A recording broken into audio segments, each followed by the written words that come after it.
Assalamualaikum warahmatullahi wabarakatuh. Perkenalkan, kami dari kelompok 6.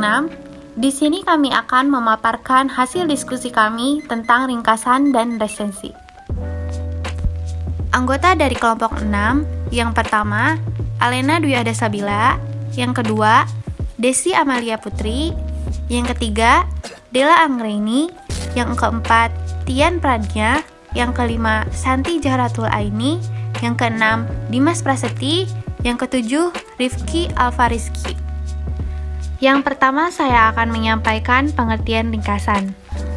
Ringkasan merupakan alih bahasa dari sumari. Istilah ini mengandung makna sebagai salah satu wujud atau bentuk penyikatan suatu informasi dengan hanya menyajikan informasi atau butir-butir pentingnya. Istilah lain ringkasan adalah ikhtisar, yang merupakan alih bahasa dari bahasa Inggris, yaitu precis. Tujuan ringkasan. Yang pertama, memudahkan membaca isi pokok suatu bacaan. Yang kedua, memudahkan mengingat materi. Yang ketiga, membantu memahami teks. Yang keempat, mengingatkan kembali pada materi dengan cepat. Yang kelima, melatih kreativitas. Prosedur umum dalam pembuatan sebuah ringkasan pada dasarnya terbagi ke dalam 4 langkah, yakni membaca, menyeleksi, menulis, dan membandingkan. Yang pertama, pada tahap membaca, si pembuat ringkasan harus membaca dan mengkaji secara saksama bahan bacaan yang hendak diringkasnya. Sambil membaca, cobalah menandai bagian-bagian informasi yang dipandang penting. Bisa dilakukan dengan stabilo atau mewarnai, atau dengan jalan menggarisbawahi bagian-bagian yang dianggap penting tersebut. Yang kedua, pada tahap menyeleksi. Pembuat ringkasan memilah-milah bagian inti dan bukan inti, menyeleksi pikiran utama dan pikiran penjelasnya. Pikiran-pikiran utama penulis dikumpulkan untuk dijadikan dasar bagi penulis ringkasan. Yang ketiga, pada tahap menulis. Pembuat ringkasan menulis ulang ide-ide pengarang yang dikumpulkan dalam wujud yang lebih singkat yang berbeda dari wujud semula. Hal penting yang harus diperhatikan dalam langkah ini adalah merekonstruksi ide, menyaring, serta memadatkannya tanpa mengganggu keutuhan dan keaslian maksud penulis aslinya. 4. Langkah selanjutnya adalah membandingkan hasil ringkasan dengan aslinya. Hal-hal penting yang harus diperhatikan dalam langkah terakhir adalah 1. Inti isi bacaan direproduksi dengan bahasa sendiri. 2. Jika hendak mempertanyakan pikiran penjelas, maka pikiran penjelas dimaksud harus benar-benar terpilih. 3. Tidak boleh mempertanyakan pikiran lain di luar pikiran asli penulisnya.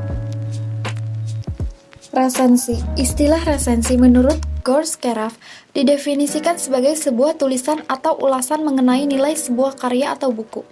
Tulisan dimaksudkan untuk memberikan pertimbangan atau penilaian. Oleh karena itu, istilah resensi sering juga disinonimkan dengan frase timbangan buku. Tujuan resensi. Tujuan penulisan resensi antara lain yaitu memberi pemahaman komprehensif mengenai suatu karya berdasarkan sudut pandang penulis resensi, mengajak pembaca berpikir, merenung, dan mendiskusikan lebih jauh substansi dalam karya yang diulas, memberi pertimbangan pada pembaca mengenai kelebihan dan kelemahan buku. Berikut jenis-jenis resensi yang perlu kamu ketahui. 1. Resensi informatif adalah resensi yang isinya hanya informasi tentang hal penting dari keseluruhan isi buku secara umum. 2. Resensi deskriptif adalah resensi yang membahas secara detail setiap bagian atau babnya. 3. Resensi kritis, yaitu resensi yang berbentuk ulasan detail dengan metodologi ilmu pengetahuan tertentu. Isi dari resensi biasanya kritis dan objektif dalam menilai isi buku. Beberapa kriteria yang dapat Anda gunakan untuk memilih atau mempertimbangkan buku untuk diresensi. 1. Buku sebaiknya buku baru yang aktual. 2. Buku yang cukup baik, bermanfaat, dan layak baca. 3. Buku memuat informasi penting untuk diketahui pembaca atau masyarakat.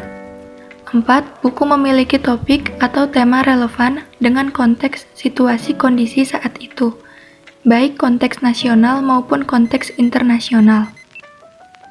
6. Sistematika resensi yang biasa digunakan adalah sebagai berikut. Yang pertama, judul resensi.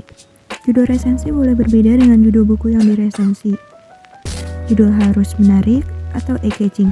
Yang kedua, perwajahan atau jati diri buku. Bisa disebut heading, yaitu meliputi yang pertama, judul buku. Kedua, nama pengarang atau penulis. Ketiga, nama penerbit dan tahun terbit.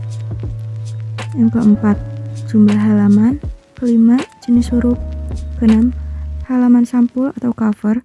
Dan harga buku. Harga buku boleh dicantumkan, boleh tidak.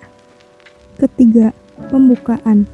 Pembukaan merupakan alinea pembuka atau dalam teknik penulisan berita disebut sebagai lead yang meliputi A. Uraian, deskripsi, rangkuman yang menjelaskan isi buku secara umum. B. Kutipan bagian-bagian buku yang memperjelas isi buku. C. Kaitannya dengan hal di luar isi buku. D. Kaitannya dengan konteks situasi yang sedang menghangat di masyarakat. Dan E. Bersifat pemancing, yaitu untuk menarik perhatian pembaca. Keempat, pembahasan. Pembahasan berisi komentar, ulasan, analisis kritis, dan penilaian terhadap isi buku.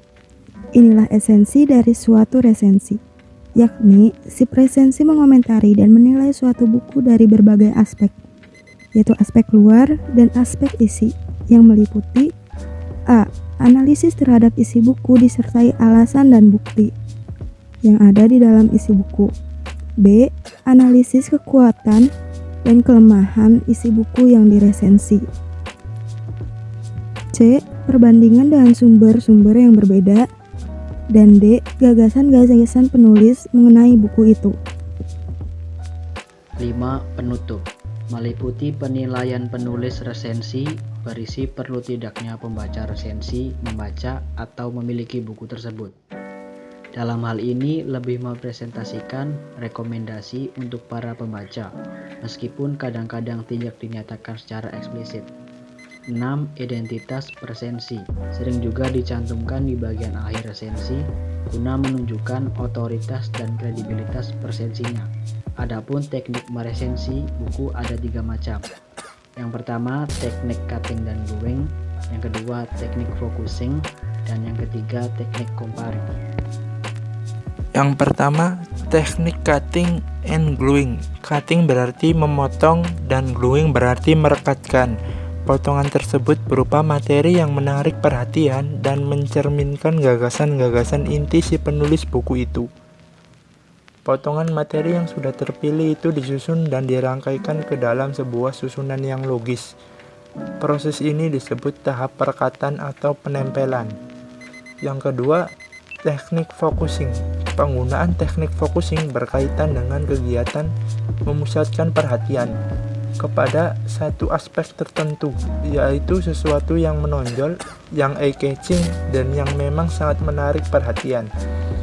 Yang ketiga, teknik comparing. Dalam teknik comparing, Anda harus melakukan pembandingan-pembandingan atas hal-hal yang terdapat dalam objek resensi dengan sumber lain mengenai topik sejenis.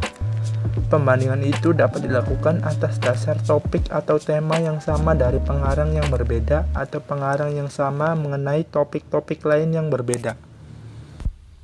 Terima kasih. Sekian yang dapat kami sampaikan. Kurang lebihnya mohon maaf. Wassalamualaikum warahmatullahi wabarakatuh.